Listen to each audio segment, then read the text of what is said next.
moved a lot during my childhood.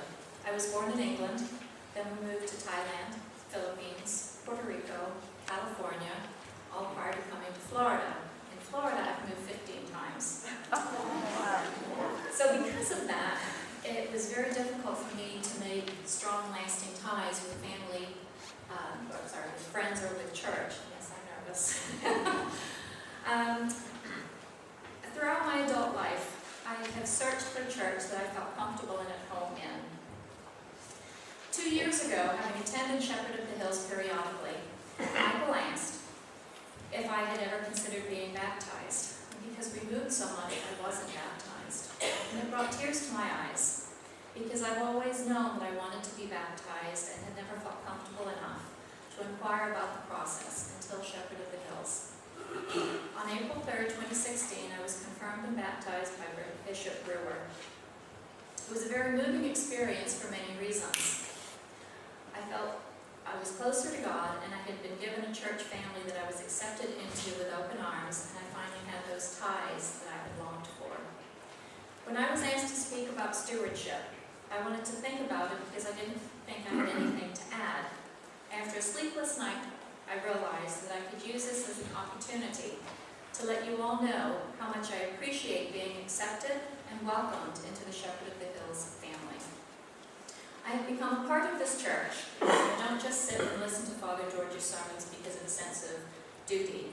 I do it because this is my home, and I enjoy learning and the sense of peace that it provides. I am proud to be a part of Shepherd of the Hills, to give of my time and financially, because I want to ensure that it continues to thrive and grow for many years to come. To be here for each and every one of us, as well as those less fortunate than us in the form of outreach programs. So you see, I give for selfish reasons, because it brings me joy and peace, and I pledge to increase my offering for next year. Thank you very much.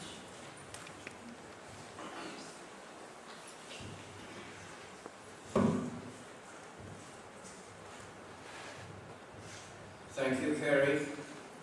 Thank you, Bob Ratcliffe, Natalie Warwick, and Lynn Bravier, two old and well-established members and two comparatively recent. They've shared with us your feelings for Shepherd of the Hills with witness messages that are really straight from the heart. So why am I here? Well, somehow, I don't really know quite how, I fell into the job of senior ward. And Peter Cass, who is leading the stewardship campaign, asked me to take this opportunity to give my personal view of where we are as a church right now.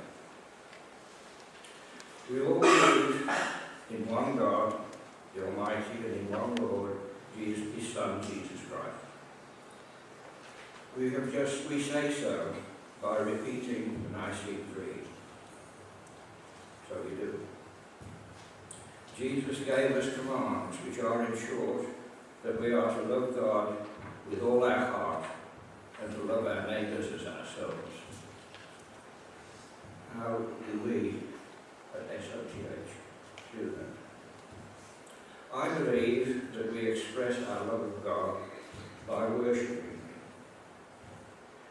We do that at every service in faith and joy with beautiful music, and we are led most ably by Father George, whose sermons inspire and teach us. I believe that our church exists to minister to people. Our parishioners demonstrate their love for one another by freely offering help, fellowship, friendship, whenever or wherever it is needed. It may be within the church or outside. This has created a tradition that is embraced and treasured by all of us. And I'm sure that as long as this church exists, it will endure. Jesus also commanded us to spread his gospel far and wide. I believe we are doing so through our multiple ministers and outreach programs. There is no doubt in my mind that we are offering something that people are looking for. And as a consequence of this, we will continue to enjoy healthy growth. We are a successful church, very successful.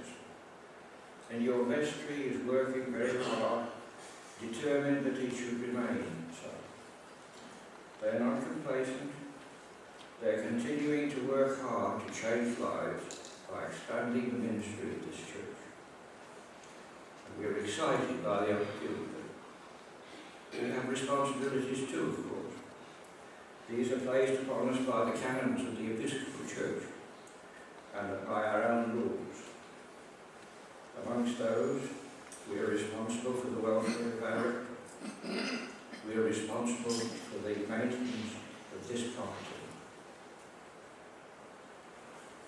Jesus said in Matthew 9:29, according to your faith will it be done for you. As senior warden and also leader of the congregation, I ask you to express your faith in God, His church here, and His leadership when you are considering your pledge for the coming year. I have very strong faith, and I will pledge to increase my offering this year, next year, and I will also pledge to give my time as much as is required to serve you in the Shepherd Hills as properly as it is possible for me to do so. Thank you for this. Thank you, Michael. Thank you, Karen.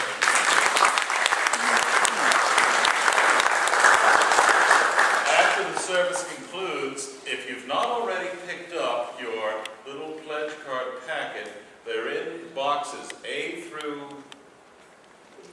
G. H through M is over there. N through Z is where solid is right there. And what they look like, if you haven't picked it up, Dennis and Karen Kennedy, oh, this is what it looks like. And Sona, welcome back from your cruise just in time. So do pick them up. I want to welcome back some of our snowbirds. I see Sue Pratt is with us just in time to pick up your car. Be over there. And all the way in the back in the choir, Howard and Nancy, welcome back. And welcome to all the others who've come back for the seasons, because you know, you're in God's house and great things take place here through the power of the Holy Spirit. Well, I want to talk. I'm in a little bit of trouble. I only have about 15 minutes because they used up all my time to tell you about this gospel reading to cover Veterans Day and to tell you about the risen Lord Jesus Christ. So I'm going to cram it all in, so if it doesn't make any sense, nothing different about it. I want to talk to you about our gospel reading today. Our gospel reading is really straightforward. Jesus is telling a story about Israelite wedding customs. And of course, being George, I got to go down a rabbit hole and explain the history of Israelite wedding customs. He's telling a story about the bride and the bridegrooms and these girls carrying lamps, and some have oil and some don't. What's it all about? Well, an ancient Israelite marriage took place over the course of time. You were engaged, and then you had an engagement or betrothal party. And that's where it was publicly announced, and that would take place at the bride's parents' house. But they wouldn't get married for a whole year. And the year later, when the wedding would take place, it took place in the evening, and the bride, accompanied by the bridesmaids, would be led to the bridegroom's house with holding up these lampstands with lights. So it's like a little procession across the street from the girl's family's house to the boy's family's house. You'd have the wedding, and that was the custom. So Jesus is telling us a little story, a parable. The kingdom of heaven is like one of these weddings. There were 10 bridesmaids, and there were 5 wise and 5 foolish bridesmaids. And they were waiting for the bridegroom to say when the wedding would take place. And that's Jesus. Jesus is calling the time of the wedding, and Jesus isn't there. But some of the girls were prepared. They were good Boy Scouts or Girl Scouts. And they had enough oil in their lamps to stand and wait. Well, 5 of the girls saying, we can run out to the Circle K over here and get the gas we need. But they didn't remember they were living in Lecanto, where everything closes at 9 o'clock. And Jesus comes at an hour they didn't expect, and they rush out to find the fuel, to fire the flames in their lamps. Circle K is closed. And they got to go down to Homosassa to fill up, and by the time they get back, the procession has already gone to the husband's house. The doors are closed, they're banging on it. They're not allowed in. They've missed the party. They've missed the trip. Be prepared. Have your oil, have your lamps ready. On one level, that's a good parable. That's a good story. But I, for me, find a deeper meaning in this. How do you tell the difference between a wise and a foolish bridesmaid? Well, maybe one had flip-flops and the other had sensible shoes. I don't know. But on the outside, there's no difference. They're not described as differently looking, differently able. They're just 10 girls with 10 lamps. And some of them were filled with the Spirit, which is the oil we're talking about. And some were not. You could not tell. Richard Pryor, it's the first time I've ever preached on Richard Pryor. Richard Pryor had a comedy routine, if you've ever seen his movie, Live on Sunset Strip, where it's a movie of his stand-up routine. Richard Pryor has a little skit where he is caught, the word is in flagrante delicto. He's caught with another woman by his wife. They're not playing bridge. And she begins to scream and yell and all of this and that. And Richard Pryor looks up at her and says, well, he says something I can't repeat. But then he says, who you gonna believe, me or your lion eyes? Richard Pryor stole that from Chico Marx, from the movie Duck Soup. The Chico tells that to Groucho in one of their routines. But it says something that is, if you will, part of our common experience. Seeing is believing. If you see it, it's got to be so. If you don't see it, you only take it on trust based upon the trust of the person telling it to you. The joke with the Richard Pryor routine and the Chico Marx routine is that these guys are obviously scoundrels, and they're asking us to take them on trust. For what you see, they don't want you to believe. I wish sometimes I had the experiences that Charlton Heston had in the movies, where I'm hearing the Word of God in a deep baritone voice, and I'm seeing miracles, and I'm seeing signs. I can see God, I see it, I believe it, because it's real, it's there, I can touch it, I can feel it. But that's not happened to me. And for those of us not living in the times of Jesus, we have to take things on trust. We're not seeing this. We hear and we sometimes see the power of healing, the power of God working in people's lives. We see the examples of His power, but I'm not seeing the Red Sea parted.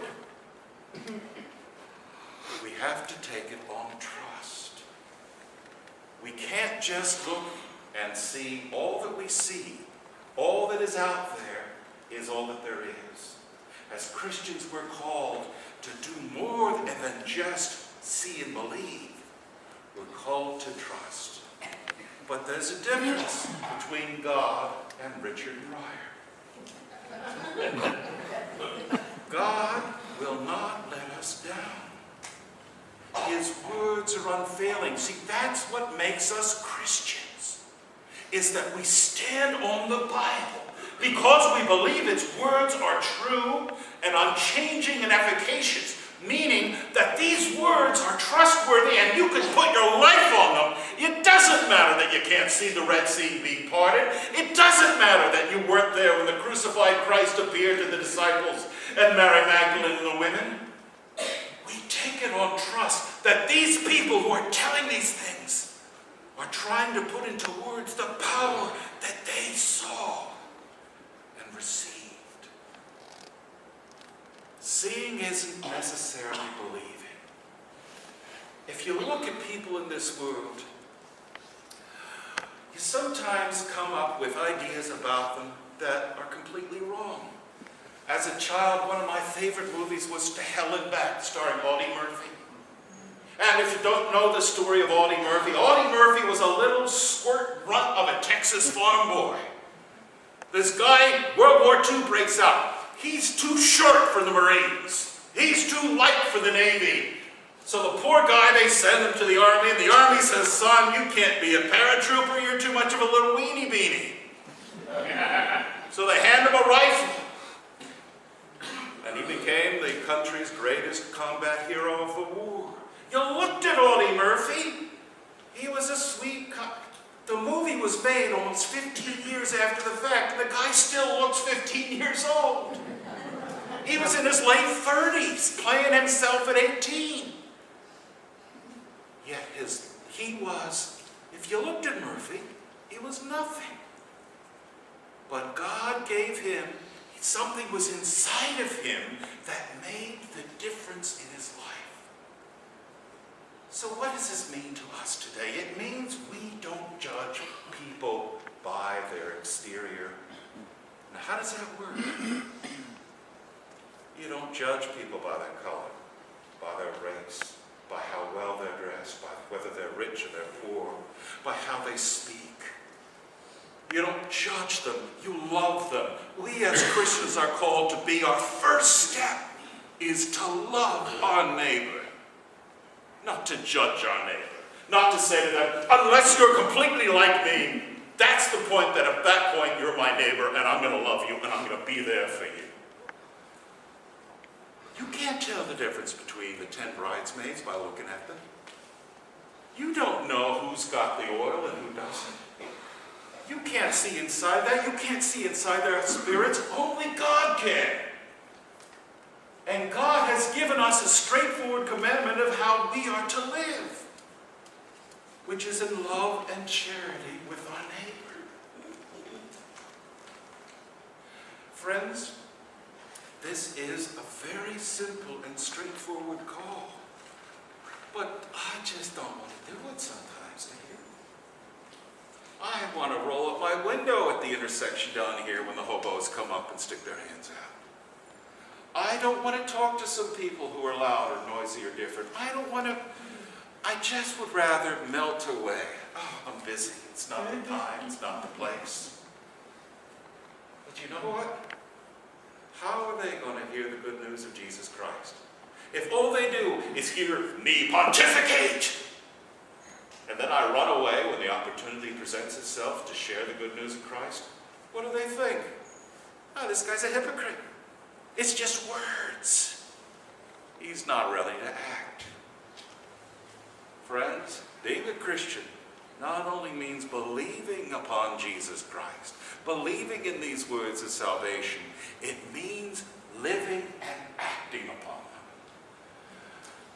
John Materney, during our intermission, is going to tell you about Kairos. We've got one more week to go to bring in things to take to the prison ministry. I've done this 2 times with John, and frankly, I'm scared to death half the time. These are not nice, sweet, lovely little boys. These are guys who are lifers. I mean, oh, tell me, so what do these tattoos mean? I don't want to know. But we are called not to judge them by the exterior. I remember meeting one Mexican inmate who had these sort of Aztec, he shaved his head, and he had all these Aztec eagle things all the way on his scalp and the body. This guy was as much of a gangbanger as you could ever see on TV, yet he professed a faith in Jesus Christ during that weekend and put aside his old life.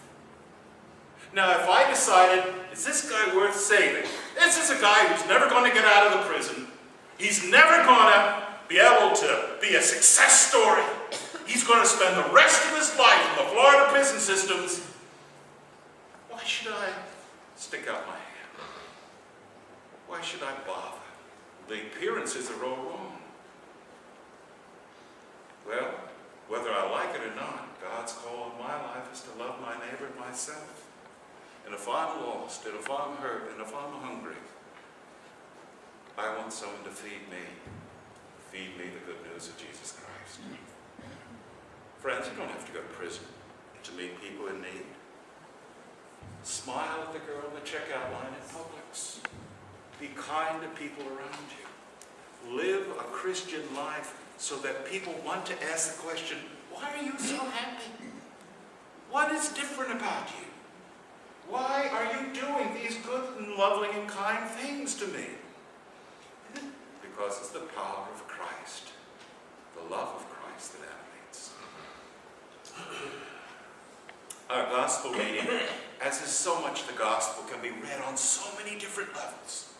We have the Be Prepared, the Boy Scout sermon about making sure you have enough oil for your lamps.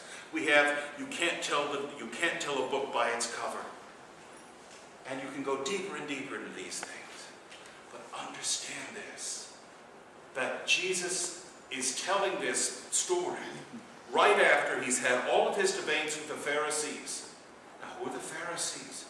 They're the whiter than white, holier than thou. They're the professional religious people. They're the people the world sees as being the good Jews. And if anybody's going to be saved, it's these guys. Yet what has Jesus said to them just a few words back? You fellows are whited sepulchres. You'll look great on the outside, but inside you're rotten through and